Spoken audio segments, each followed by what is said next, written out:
ఇన్నాళ్ళు పెట్టుబడుల భారం, తెగుళ్లు, దళారుల దోపిడీ. ఇప్పుడు అంతర్జాతీయ అనిశ్చితులు, మార్కెట్లో టెండర్ విధానం, అన్ని వైపులా కష్టాల చుట్టుముట్టి పంటను అమ్ముకునేందుకు పసుపు రైతులు నానా తంటాలు. వ్యాపారుల నిర్వాకంతో గుంటూరు జిల్లా దుగ్గిరాల మార్కెట్లో పసుపు కొనుగోళ్లు నిలిచిపోయాయి. ఇంతకీ మార్కెట్ టెండర్ల విధానం ఏంటి, రైతులు ఎలా నష్టపోతున్నారో అనే అంశాలను మా ప్రతినిధి చంద్రశేఖర్ లైవ్ ద్వారా అందిస్తారు. Chandrashekhar, over to you.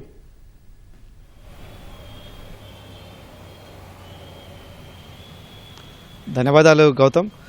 రాష్ట్రంలోనే దుగ్గిరాల మార్కెట్, గుంటూరు జిల్లా దుగ్గిరాల మార్కెట్ పసుపు విక్రయాలకు సంబంధించి ప్రధాన కేంద్రంగా ఉంటూ వస్తుంది. ఇక్కడ గుంటూరు, కృష్ణా, ఎన్టీఆర్ జిల్లాల నుంచే కాకుండా గోదావరి జిల్లాలో అలాగే రాయలసీమ జిల్లాల నుంచి కూడా ఇక్కడికి పసుపును రైతులు విక్రయించేందుకు తీసుకొస్తుంటారు. రోజుకు సరాసరిన 1000 నుంచి 2000 బస్తాల సరుకు ఇక్కడికి తీసుకొచ్చి రైతులు విక్రయిస్తూ ఉంటారు.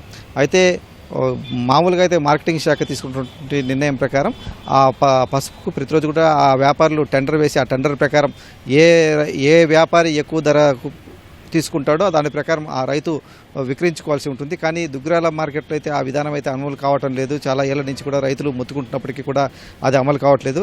కేవలం నేరుగా వ్యాపారులు వారి వద్దకు వెళ్ళి ఆ రైతులను ఏదో మభ్యపెట్టడం, లేకపోతే ఒక వ్యాపారి చెప్పిన దానికంటే మరో రెండో వ్యాపారి మరింత ధర తగ్గించి అడగడం, ఇలా రైతులు నష్టపోయేలా చేస్తున్న పరిస్థితి.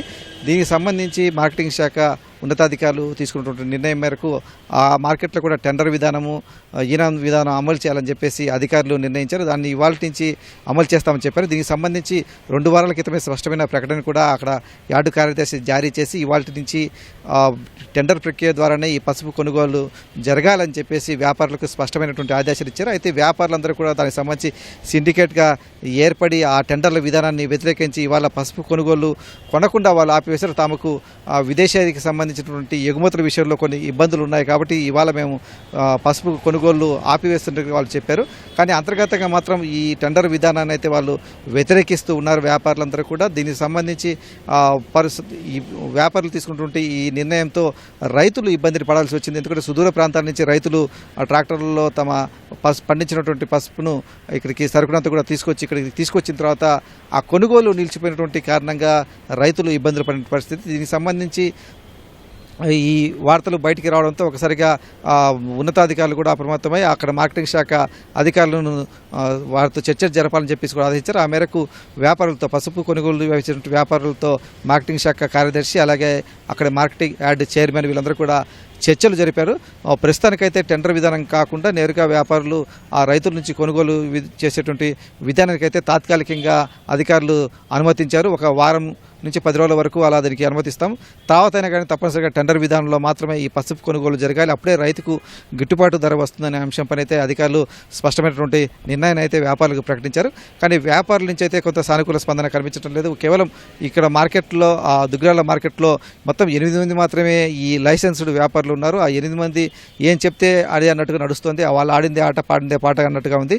ఎక్కువ మంది వ్యాపారులకు ఈ లైసెన్స్ కనుక జారీ చేసి వాళ్ళని ఇంకా పోటీలోకి తీసుకొస్తే అప్పుడు వ్యాపారుల మధ్య కొంత పోటీ పెరిగి రైతులకు గిట్టుబాటు దక్కేటువంటి అవకాశం అయితే ఉంటుంది. ఆ లైసెన్సుల జారీ ప్రక్రియ సంబంధించి కూడా మార్కెటింగ్ శాఖ కొంత చొరవ తీసుకొని వ్యాపారులను, ఇతర ప్రాంతాల నుంచి వ్యాపారులను పిలిపించి ఇక్కడ ఆ లైసెన్సులు జారీ చేసి వారికి అక్కడి వాళ్ళ ద్వారా కూడా ఆ పసుపు కొనుగోలు జరిపించేటువంటి అవకాశం ఉంటే బాగుంటుందని చెప్పేసి రైతులు చెప్తున్నారు. ఇప్పుడు ఒకవైపు అధికారులేమో అధికారికంగా టెండర్ ప్రక్రియ ద్వారా పసుపు కొనుగోలు చేస్తామని చెబుతున్నప్పటికీ కూడా క్షేత్రస్థాయిలో వ్యాపారులు ఆ విధంగా చేయకుండా రైతులను మోసం చేసే విధంగా, రైతులను నష్టం చేకూర్చే విధంగా చేస్తున్నటువంటి తరుణంలో తాము ఇబ్బంది పడాల్సి వస్తుంది అని చెప్పేసి రైతులు ఆవేదన వ్యక్తం చేస్తున్నారు. అయితే తాత్కాలికంగా ఈ సమస్యకు కొంత పరిష్కారం అయితే లభించినప్పటికీ దీర్ఘకాలికంగా అయితే ఆ టెండర్ విధానం అమలు చేయడమో, ఈనా విధానం అమలు చేయడం ద్వారా మాత్రం రైతు కొంత మంచి ధర వచ్చేటువంటి అవకాశం ఉంది.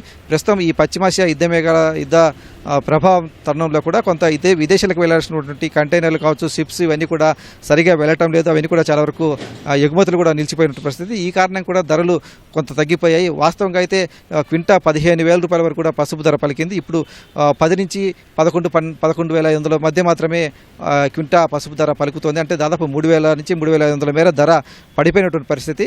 ఇలాంటి తరుణంలో వ్యాపారులు కూడా పసుపు కొనుగోలు చేయకుండా ఇలా రైతులు ఇబ్బంది పెడితే వాళ్ళు తీవ్రంగా కూడా నష్టపోయేటువంటి అవకాశం అయితే ఉంటుంది. కాబట్టి ప్రభుత్వం కొంత దీనిపైన దృష్టి సారించి వ్యాపారులను ఆ టెండర్ విధానం ద్వారా పసుపు కొనుగోళ్లకు ఒత్తిడి తీసుకురావడం, అలాగే కొత్త వ్యాపారాలను తీసుకొచ్చి ఈ ప్రాంతంలో ఇది సంబంధించిన లావాదేవీలు జరిపేలా చేస్తే కనుక కొంత రైతులకు, పసుపు రైతులకు న్యాయం జరుగుతున్నటువంటి అభిప్రాయం అయితే వినిపిస్తోంది.